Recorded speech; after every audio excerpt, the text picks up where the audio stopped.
兄弟们，今天准备钓翘嘴啊，看一下多少钓友。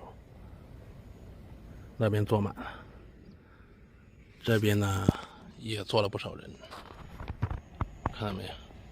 好地方都被他们占完了，旁边根本没有钓友。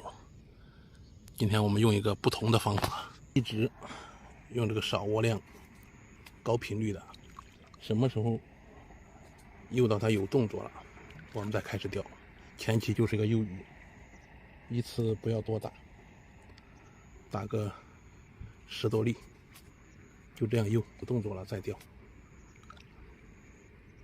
因为这个水面比较大，如果前期你就是靠这个打完窝子在这里慢慢守，那个鱼不知道什么时候才来。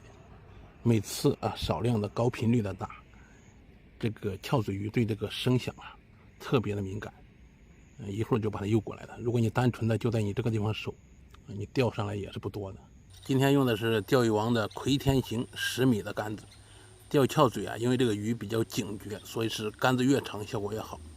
1.2米的长浮漂大行程，然后加上2.0的主线，1.0的子线，金海溪的8号鱼钩开钓。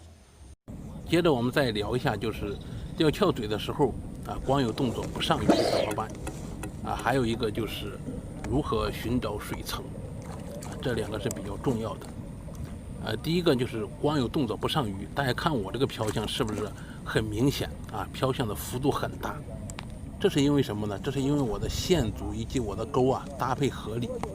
有好多钓友，我今天看了他们用的还是11号的金海溪，这个在鱼口比较好的时候，或者说夏天的时候效果是比较好的。到了这个时候，有很多大的翘嘴，它吃口的动作也是比较小的。你还用这么大的钩，它有的时候就是点2下吃不进去，所以你不妨出现这种情况的时候，你换一个小钩细线试。因为我们野河垂钓的翘嘴一般个体都不是太大所以用个2+1的线组，用一个7号、8号的金海溪都可以了。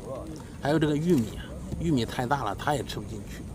你可以尝试着给它剪成2半，让它吃饵的时候更轻松，阻力更小，那么这个漂向不是就出来了吗？大家看我刚才这几个漂向是不是幅度很大？我用的漂是足够长的漂，它大部分都是拉下去7、8目。还有一个问题就是钓翘嘴找泳层的问题很多钓友说是从上往下找还是从下往上找？这个根据个人的习惯吧，我一般是从上往下找。如果这个地方的水深是3米多，那么我可能是从1米多往下找；如果这个地方是4、5米深，那么我可能从2米多往下找。还有一点要注意的是，这一段时间呢，翘嘴不是太活跃可能有的钓友说我们这里非常活跃，但是我在这个地方垂钓，我就要说我们这边的实情，就是翘嘴鱼不太活跃有的时候我们抛下去以后，可能要等一等等个1、2分钟如果没口了，我们再逗一下再等个1、2分钟，如果再没口了，我们就抬竿重新抛头。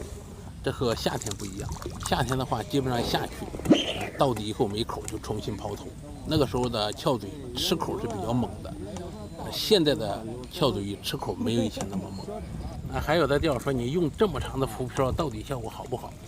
我是说，如果你那里水深比较浅，你就是个2、3米，不建议用这种浮漂我用这种浮漂，大部分水深都是在4、5米的时候使用这种浮漂，加大它的行程。大家看，露出来10多目，但是它的吃口很大，有的时候可能会拉下去7、8目。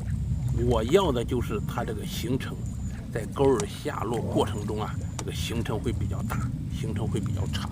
好了，我们看一下今天的渔获，坐的位置也不太好，也钓了一会儿，感觉到也比较过瘾。我们下一期视频接着分享。